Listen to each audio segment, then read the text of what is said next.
Hey everybody, welcome back to the Nyedis Anarchy Series. I'm your host, Adam. I am also the CIO of Nyedis, and today we're going to talk about why I think certifications are for noobs.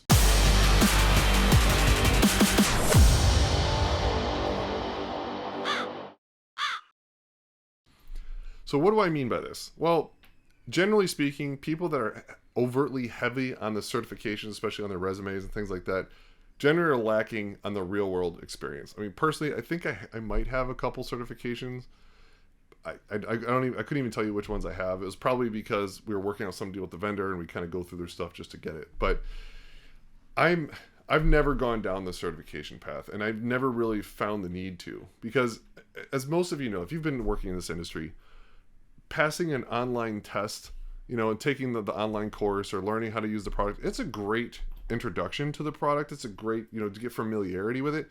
But to say that you're a certified expert in that particular product because you did a class for a week and you can regurgitate the bold questions and a multiple select form for an hour, I'm not, that's not really my thing. It's like, I want to see real world hands-on experience. I want to know what solutions you've solved. And I think this is something that a lot of people really need to look more into, right? Because when you're looking at the resumes and you're talking to people and you're vetting out companies to see who's going to do the best services for you, who has the most certifications is not necessarily the right answer. And honestly, if all they're throwing at you is certifications, that should be a red flag. If they're just screaming, look how certified we are, I would be very concerned that they really don't know what they're doing and they have a lot less hands-on experience in the real world than they're actually portraying. Perfect example, I'm not a big certifications guy, like I just said, for myself, but my real world experience will back up everything I have to do, which is why we're so inundated with work and why we do so well. We just talk about the background of our clients, large financial clients. Pretty much every large financial institution in New York City, did complete data center to cloud migrations, worldwide deployments, automation, healthcare, government agency stuff, for federal, local, state. When you just see the breadth of everything that's been done, oh, these guys have done this before. They've worked with things way more complex than what we have. Because the question is, it's not really, hey, do they know this software? Do they have, that's honestly completely irrelevant. I don't want to say completely irrelevant. It's relevant in the sense where, yes, it's a nice to have if they know the software inside out because they'll be able to do things faster. But what's more important in an identity management world is the ability to figure out and solve massively complex problems across an entire enterprise architecture, right? Because it's not necessarily that you know the product. That's great. You know how this federation product works. That's awesome.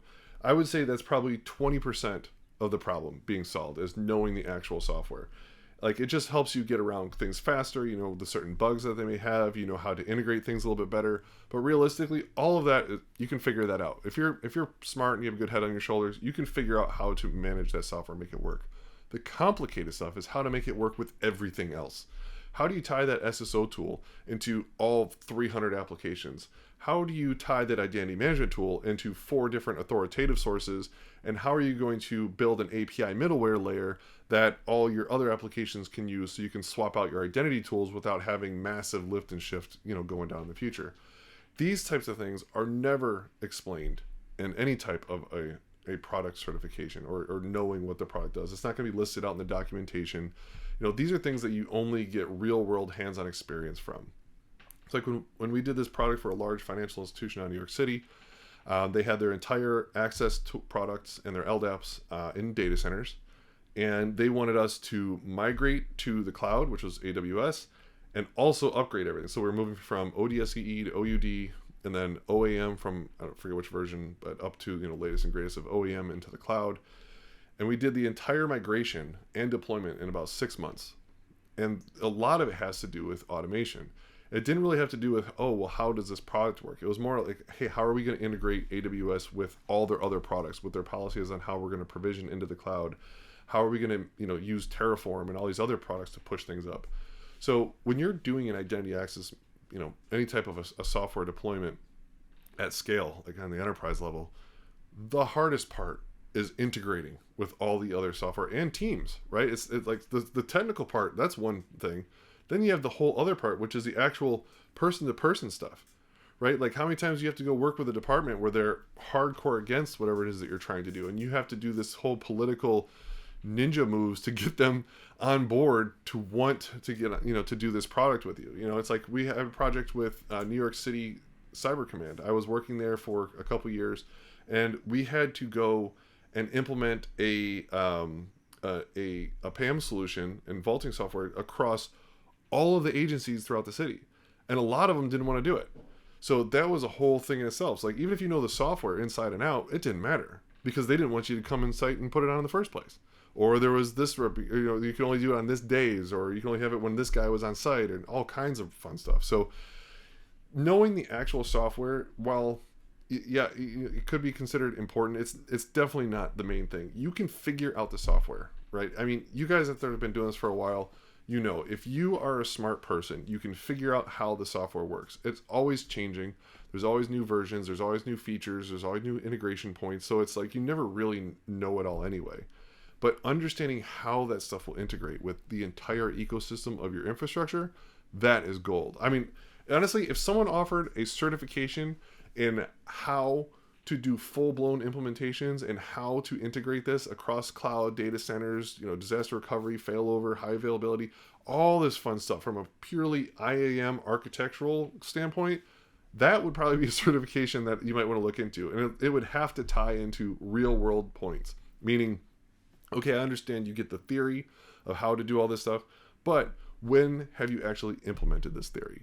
Like, it should be almost like, what's that? There's that project management one. Is it the PMP where you have to actually have real world credits to get your white belt? Don't even get me started on the dumb belt thing. So one question would be, with LinkedIn, you have the whole, I vouch for this person, or they give recommendations, like I recommend so-and-so for this particular product or skill.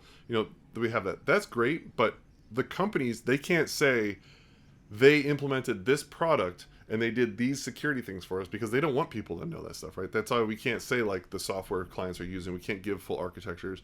So how do we certify that this particular person has done this type of crazy implementation without necessarily giving the client's name away or something like that? We kind of need that third party. So maybe LinkedIn could do it where they could say, hey, look, we know the company name and we know everything on the back end, but we can't release it. So we can just say major financial firm in New York City that's been vetted by LinkedIn, it's got the blue check mark or something, certifies that this company or individual has done these particular types of tasks for them. That would be pretty cool. We should do something seriously from the enterprise architecture and identity management implementation standpoint from a whole. Like, who's doing that? I'm not going to do it. I'm telling you right now. I'm way too busy to do that. But if someone wants to take up that idea, I would gladly love to talk to you about, spinning that up. And I'd offer whatever advice I can, because I think that would be huge. So if you could go to someone and say, hey, look, real easily, that this person has successfully managed these crazy environments with these crazy policies across these types of clients with this set of user base behind it and these types of things, and you can just list all that out. Generally, that's what a resume is, but I mean, come on. How many of you guys out there have gotten a resume that is the exact same resume with 3 different names on it? I mean, we're in a whole different world here when it comes to these crazy headhunting firms. So resumes really don't mean what they used to anymore. You really got to have that kind of that external certification that doesn't exist. And I don't even know how you would do it, but I'd love to be a part of it. If someone wants to do that, I think that'd be awesome. So I'm going to put this challenge out to someone out there that's got a lot of free time. Let's come up with some way. Let's make certifications actually mean something and show like, hey, look, you've been certified because this client signed off saying, yes, you just migrated 4 million users off their SSO system with no issues in 6 months. Like, that would be a great thing that you'd want to put out there that says, yes, they did it. Hey, maybe we can even do it via blockchain. I don't know. I think it'd be awesome. Let's figure it out. You know what? I want to get more feedback from you guys. Also, I'd love to hear what you guys want to hear me talk about. Do you have any questions? Is there something going on in your environment that's crazy and you need help with? Hit me up. Shoot a comment here at LinkedIn or on YouTube or wherever you're watching this. You can also hit me up at adam@nyedis.com. I've replied back to a couple emails already to help out with some people's stuff. Unfortunately, it's private, so I can't really talk about it on the podcast, but that's cool too. I can help you out with there. We can sign an NDA. I have no problem.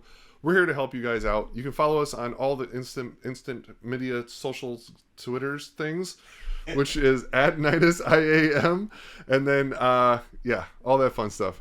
I don't know, man. It's Friday. I need a drink. If anyone wants to have a drink with me, I'd love to cheers you guys online. In the meantime, I'll talk to you guys later. Bye.